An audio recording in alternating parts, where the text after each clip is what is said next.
Hello and welcome to the 12-week Nutrition Reboot program.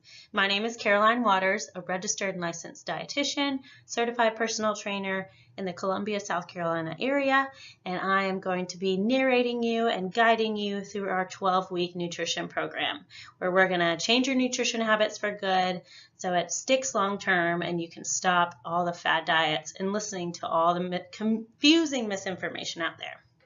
So today's video is the first of 12. So we have 12 fixes.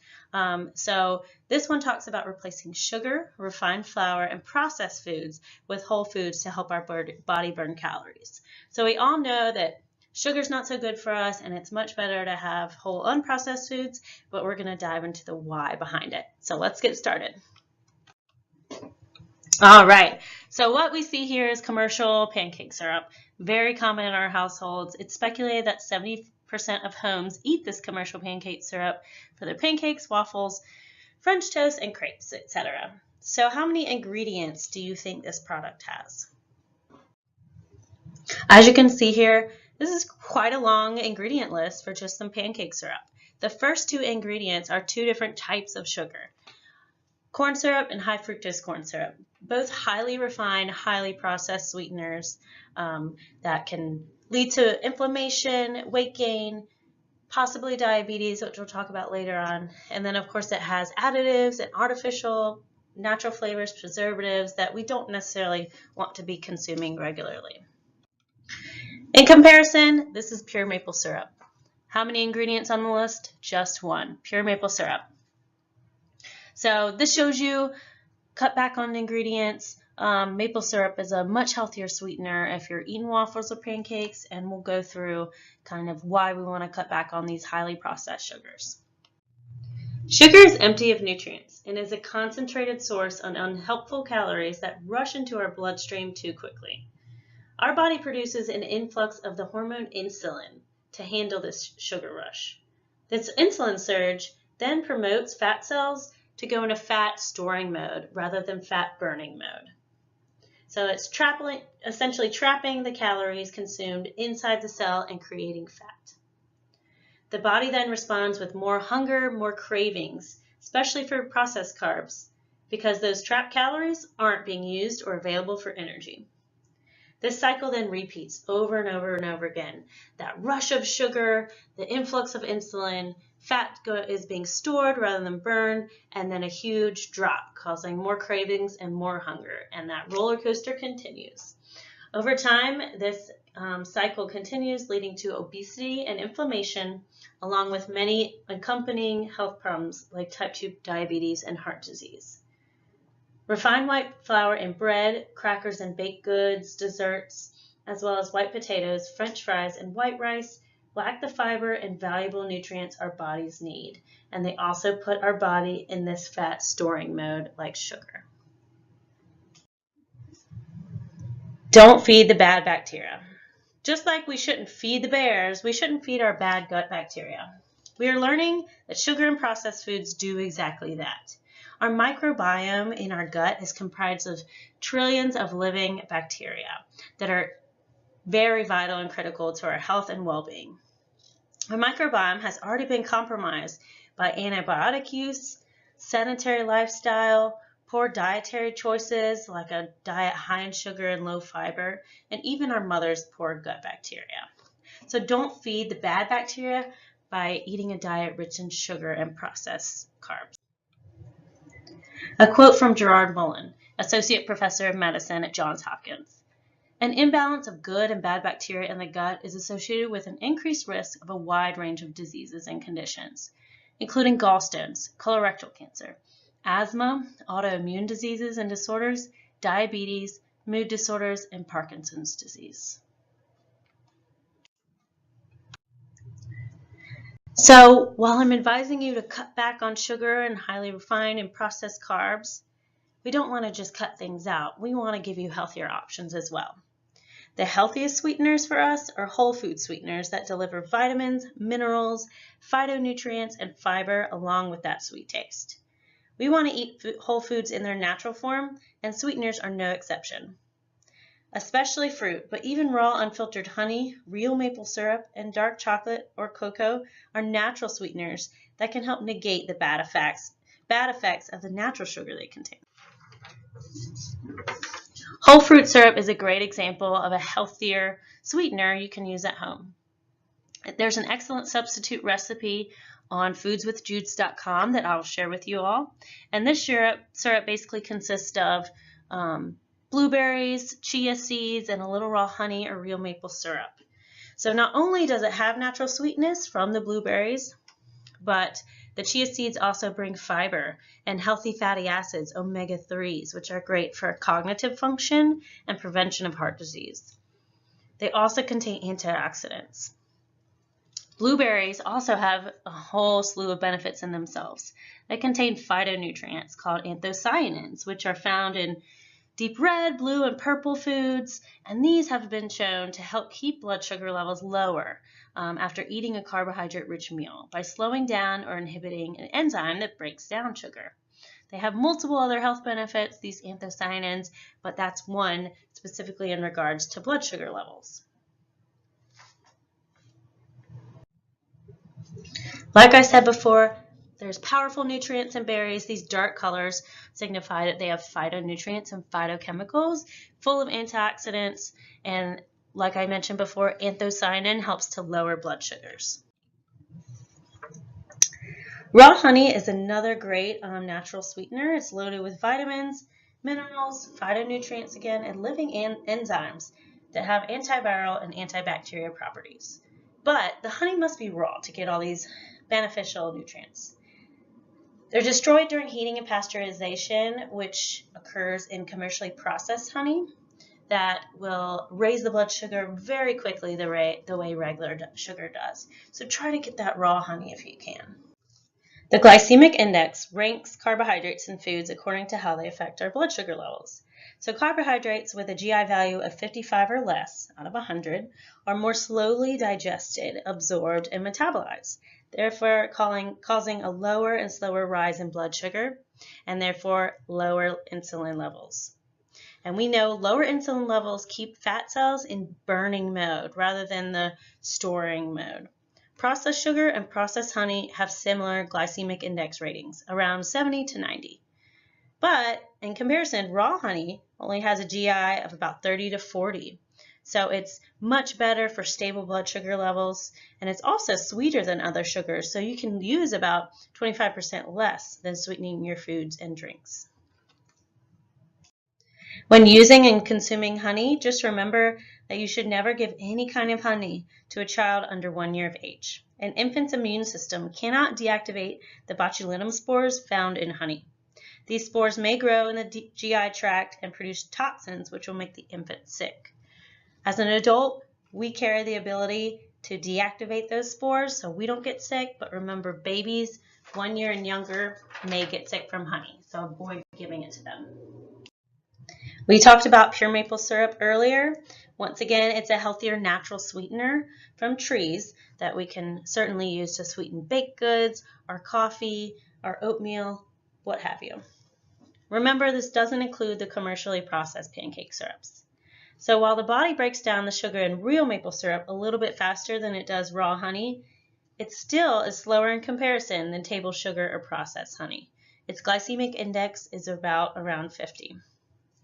It may not provide as many phytonutrients or as much fiber as crushed fruit does per se, but it's easy to use and it adds a delicious flavor along with its sweetness. And it's only that one simple ingredient. Dark chocolate and cocoa are also great healthier alternatives, especially if you've got a chocolate tooth like I do.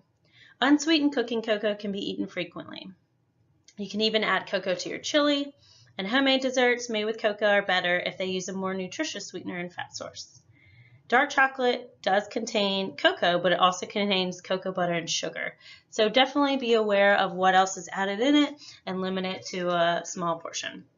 A small amount of dark chocolate can be eaten regularly as a positive habit. Dark chocolate and cocoa are full of antioxidants, even more than kale and spinach, surprisingly, and they may also have anti-cancer properties according to research. They contain flavonoids, which boost heart health by increasing our blood flow, lowering blood pressure, reducing bad cholesterol levels, and keeping our arteries flexible. But remember, the less processed your dark chocolate is, the better. You should avoid chocolate where sugar is listed as the first ingredient. When looking at a nutrition facts label, the list of ingredients is designated by weight. So if sugar is in the first few ingredients, that means there's a lot of sugar in that product. So you want sugar to be either very last in the ingredients list or not at all. Also, try to choose a dark chocolate that's at least 70% or higher in the cocoa content. This means that it has the greatest amount of disease-fighting flavonoids in it. And it's also to remember, just keep in mind to consume in moderation. It does have antioxidants and it can be great for our health, but just like with everything, it contains fat, so enjoy in moderation. Artificial sweeteners. As a dietitian, a lot of my clients are pre-diabetic or may have diabetes, and so I get this question a lot about artificial sweeteners. So artificial sweeteners are helpful, especially with diabetics, because they contain no calories and they do not affect our blood sugar. So although they may be sweet, they do not raise our blood sugar levels. But although they essentially have no calories, they do affect the body. Taste receptors perceive them to be hundreds of thousands of times sweeter than regular sugar. So those who consume these synthetic chemicals regularly may find sweet food less appealing, so they may require a higher threshold for that sweet craving and sweet taste. Artificial sweeteners may also increase insulin, which we know causes those calories to be shifted to fat cells rather than burned for energy. So if you do need to use an artificial sweetener, one I recommend most is either stevia or monk fruit extract. Even then, it's always better to eat fruit in its whole form and get that natural sugar with fiber. But if you're interested, stevia can be found at almost all supermarkets. It comes in liquid form or granulated form. And monk fruit extract might be hard to find, but it is out there. Monk fruit is actually an ancient Chinese fruit that's 200 to 300 times sweeter than sugar. It is refined and processed by the time it gets to the grocery store shelf, but it still is better than table sugar. Carbohydrates have certainly gotten a bad rap, and processed grains do deserve this reputation. Refined flour and white rice are stripped from their bran and germ, the good fiber-containing, vitamin-containing, and mineral-containing component of that grain. Whole grains take longer to break down than processed grains because they have this fiber intact. That means that the bloodstream absorbs them more slowly, resulting in more stable blood sugars for better hunger control, long-lasting energy, and more constant fuel for your brain to function at its peak for longer. It's also not surprising that whole grains have been shown through research to reduce the risk of heart disease, type 2 diabetes, obesity, and even some forms of cancer, as well as improving gut health. So yes, carbs are good, we need them, it's just about choosing the right kind. So all whole grains are good for us in moderation, but some of them pack an even extra punch. Ancient grains are grains that have been around forever. Ancient grains include quinoa, farro, sorghum, amaranth, einkorn, millet, spelt, teff, freekeh, and kamut. Might not have heard of any of these, but that's okay. Maybe try one new one and see how they are. They're packed with nutrition. Even our brains benefit from a shift to lower sugar intake. While our brains need carbohydrates to think and stay focused, it's critical that the sugar be broken down by the body from whole foods, rather than concentrated sources of processed sugar. Without the thousands of nutrients in whole food, sugar is absorbed too quickly, leading to a big burst of energy followed by a slump. This roller coaster of blood sugar levels leads to moodiness and mood swings, irritability, and even depression and anxiety. Sugar eaten in whole foods, however, results in a longer lasting energy source for the brain to think clearly for a longer period of time. We need to make this shift from processed refined sugars to sweeteners found in their whole natural food forms.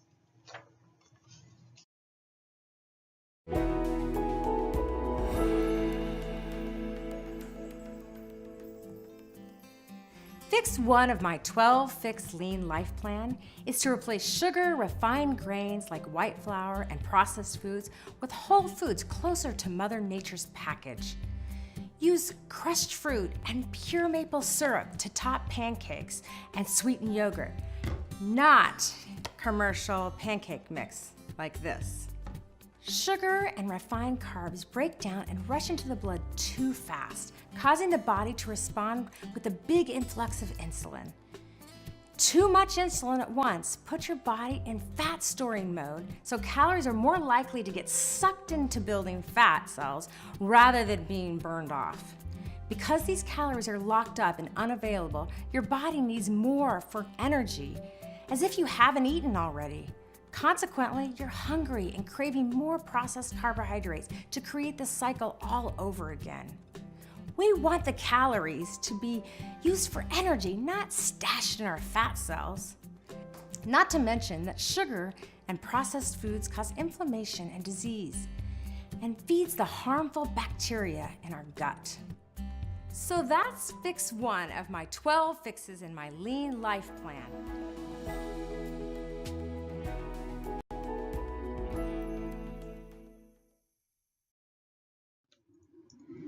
So to wrap it up, in summary, replace sugar, refined white flour, and processed foods with whole foods to help our body burn calories.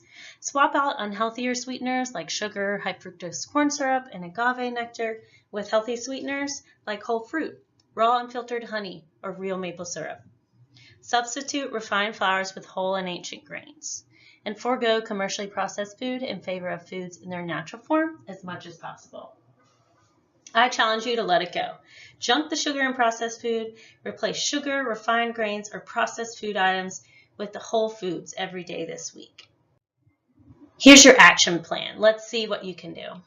Cut out sugar completely for 2 weeks to dull your cravings for sweet things. When you need to eat something sweet, eat a fruit in its whole form, like berries. Sprinkle with a little bit of raw honey or even some dates. Skip white bread altogether. Replace foods made with white flour, like crackers and bread, with whole grains. Replace white pasta and white rice with brown rice and whole grain pasta. Or replace these processed foods with ancient grains like sorghum, farro, or quinoa. When you need to use sugar in cooking or baking, use crushed or cooked down fruit, raw honey, or even a little real maple syrup. A great additive to things like brownies and baked bread is unsweetened applesauce. If you're using a high-powered blender for your recipe, replace sugar with pitted dates. Don't live without the chocolate if you want it. Just eat less than 2 squares of it a day and try to aim for 70% cocoa content or higher to get those antioxidants in. There's no limit on unsweetened cocoa, however. Add cocoa to recipes such as stew, chili, and oatmeal. When going out to eat at a restaurant, try ordering brown rice instead of white rice. And replace white potatoes with purple potatoes and sweet potatoes, which have a lower glycemic index rating and help with inflammation. Let me know your progress, email me with any questions, and look forward to our second fix next week.